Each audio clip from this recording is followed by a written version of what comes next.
If you find that your freezer or fridge isn't freezing properly, this might be the problem.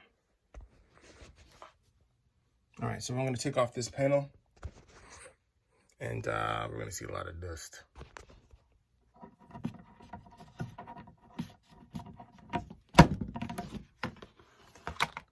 Wow.